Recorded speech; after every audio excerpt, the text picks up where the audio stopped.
Before we close out the subject of disk, I want to talk also about consistency checking and journaling. And truth of the matter is that things will go wrong. An error, a crash, power outage, something like that could result in the loss of data or inconsistent data in the file system. The files themselves, right, are maintained in various data structures like a directory, and there are pointers and inodes and file control blocks and all these things, and they're all data structures, and if they become corrupted, it can lead to serious problems.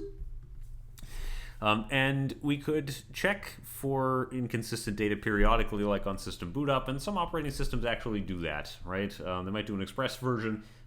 If it's just on normal system boot up, they might do a longer, more thorough version if they think that something is wrong. And we could check for inconsistent data periodically, but most likely it is going to be user request. It's an operation that consumes a large amount of time while the whole disk is scanned. If you've ever tried to do this, if you ever tried like disk repair in disk utility in Mac OS or something, you'll see it'll warn you it's going to freeze the operating system for a bit while it checks a bunch of things, and it takes a long time. In Unix, the tool is file system check. That is exactly how you say it, and there are no alternative pronunciations for this. I don't know what you're talking about. In Windows, there's check disk and scan disk, and these look for inconsistent states. And what do I mean by an inconsistent state? An inconsistent state is something like, well, a file claims to be 12 blocks, but the linked list actually contains 5.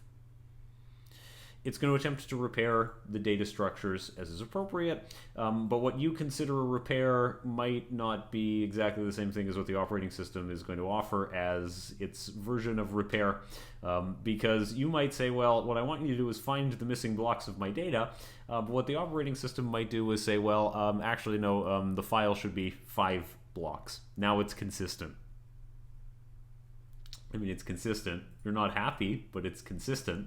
And from the point of view of the data structures that manage the system and manage our files, well, it's correct now, even if it's not necessarily what you wanted. Obviously, we would like to prevent the problem, right? We ideally never want to get into an inconsistent state to start with. We can recover from it, but that's painful. Prevention is less painful than cure. And at this point, we should be familiar with the idea of atomic operations, the idea that an operation should either succeed completely or not take place at all. And that's kind of the thing that we're expecting. This happens in Windows NTFS, and in Mac OS, in ZFS, and other file systems as well. And your first experience with this might have been in version control. Maybe you've taken a databases course at this point, or maybe you're about to. But the idea that we are looking for is, you guessed it, the transaction. And a transaction is exactly the same in this context as it is in other contexts, which is before we make any changes, we make a list of all of the things that we plan to do. Then we do the things that we have planned. And only after that has taken place can we actually consider the transaction complete. Right? We can remove the thing from the log file after it has actually been done. And the whole benefit of having this plan is if for some reason we didn't finish, we know what we were going to do, so we could figure out how to undo it if it needs undoing. And so in reality, this means that all the metadata changes are written sequentially to a log file, and at least in something like NTFS, once the changes are written to the log, control returns to the program that requested the operation, so the write is at least a little bit asynchronous. That's kind of nice sometimes because it does allow us to get on with our day. It does allow us to continue executing a little bit longer without having to wait for the disk operations to be carried out. And in the meantime, the log entries that we've put in the metadata are actually carried out. And as changes are made, the system is just going to keep track of how we're doing, which of the requested operations have actually been done. Just mark them off one at a time. And when the entire transaction is completed, then it can be removed from the log file. If the system crashes, at the time of the crash, the log file will contain 0 or more entries. 0, of course, is nice. It means there is nothing in progress at this moment, so nothing to worry about. But if it's non-zero, then we have some work to do. These are transactions that were not completed, and we have a choice. We can go forward or we can go back. If a transaction can be completed, then it might make sense to go forward, so just continue executing the rest of the plan. We crashed on step 3 of 5, just keep going, do the remaining 2 steps, and mark it as done. If the transaction, however, was marked as aborted, or for some reason we're not able to continue, then what we want to do instead is roll back, undo the things that we have done. So we go back to the state before the start of the transaction. And so this is okay, right? Even though a particular write might not have taken place because of a crash and some data was lost, particularly the user data would be lost, at least the system remains in a consistent state. So that's the main goal, and preserving user data is nice if we can get it, but it's not always going to happen. One of the side benefits of a scheme like this is that we can sometimes reorder the writes that take place to get better performance, right? When we submit something and it gets written in the log, well, how we actually carry out when there are multiple transactions in the log is a choice, and maybe we're going to choose to do them a little differently than the order they were submitted, with the intention of making things a bit more optimal from the point of view of disk utilization. And the approach that we see with like ZFS is very similar. Blocks are never overwritten with new data. Instead, a transaction writes all the data and metadata to new blocks. And when a transaction is complete, then we can atomically replace references to the old blocks with references to the new blocks. And everything is happy. Right? Everybody is cool with that because, well, it indicates that either it succeeded completely or it has not taken place at all. And to give a more concrete example, we can talk about the Windows NT file system, NTFS. And NTFS uses several different storage levels, if you will. It's the default file system for Windows, dating back to Windows NT, which predated 2000, and then XP and Vista 7, 8, 10, 11 at this point.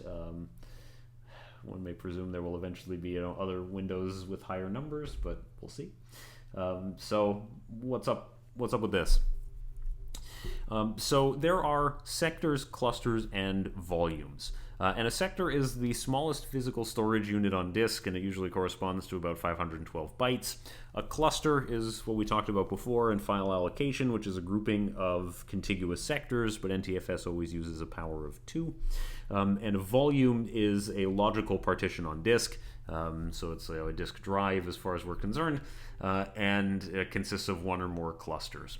So the cluster is how NTFS thinks about the data as it's being stored. This allows the file system to be independent of the size of the physical sectors on disk, even though the system has to know that. Like Windows doesn't care, right? As far as NTFS is concerned, it can sort of abstract away a lot of the details that would otherwise be annoying to have to worry about. And the volume contains the file system information, so a collection of files, and whatever free space is available. And logical volume could be some of a physical disk, all of a physical disk, or spread across multiple physical ones, depending on what we would like. And so the NTFS volume layout looks something like this, obviously not to scale because file area should continue off the end of the slide and like wrap around the whole planet at this point for a sufficiently large drive. But at the beginning there's the boot sector. It tells us how to boot Windows if that's a boot drive. Obviously it's not used as a boot drive because it's an external backup hard drive, then we don't care. And we don't use that as the boot sector. But there's the master file table, and there's the system files, and then finally there's the area where the files actually go. So the master file table is the one that contains information about all the files and folders, so we know where things are. It's sort of our top level directory, if you will. And then the system files is actually probably bigger than the master file table in some systems. but it contains other things that are relevant in terms of the administration of this volume.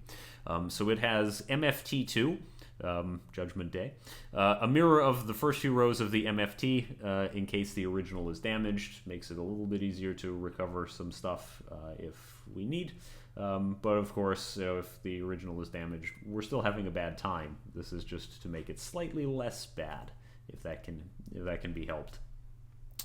There is the log file. This is where the journaling transaction log goes. We just talked about the journaling stuff, so I don't have to repeat it, but I think you get the idea that it has to go somewhere, and here's where it goes. Cluster bitmap. This is a bitmap showing which of the clusters are currently in use and which ones are free.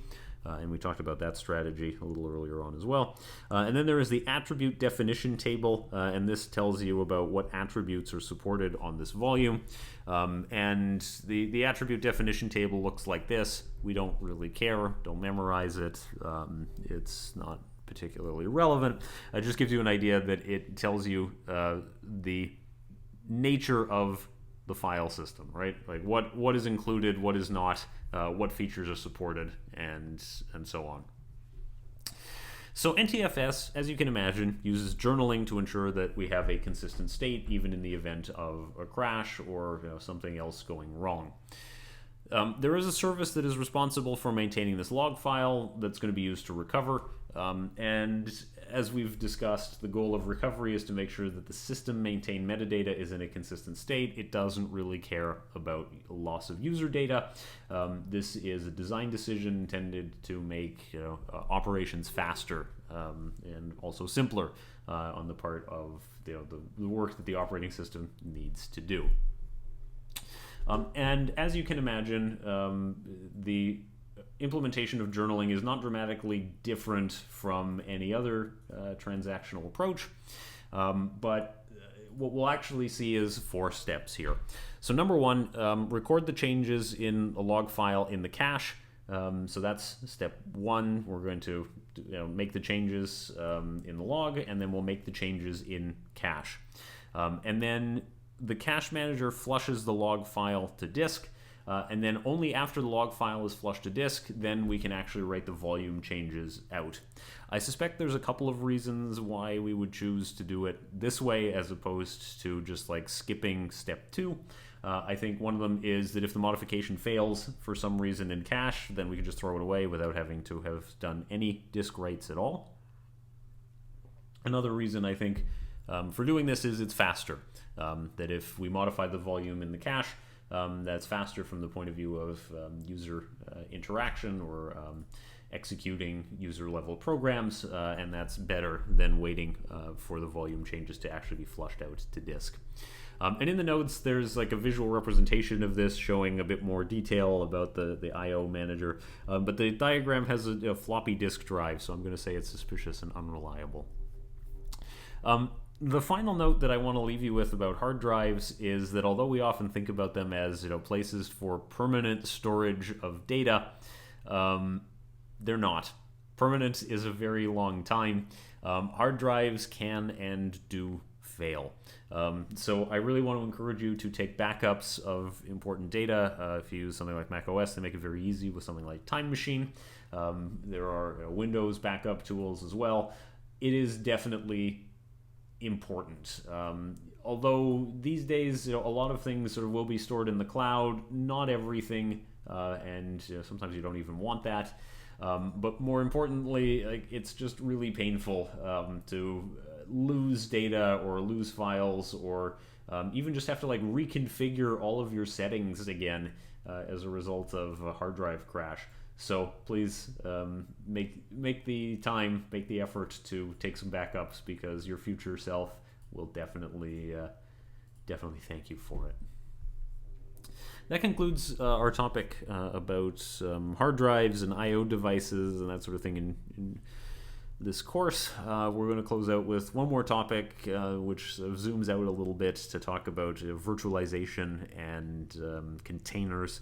And sort of running an operating system that is, inside something else and not just running directly on the machine. But we'll come back next time to talk about that.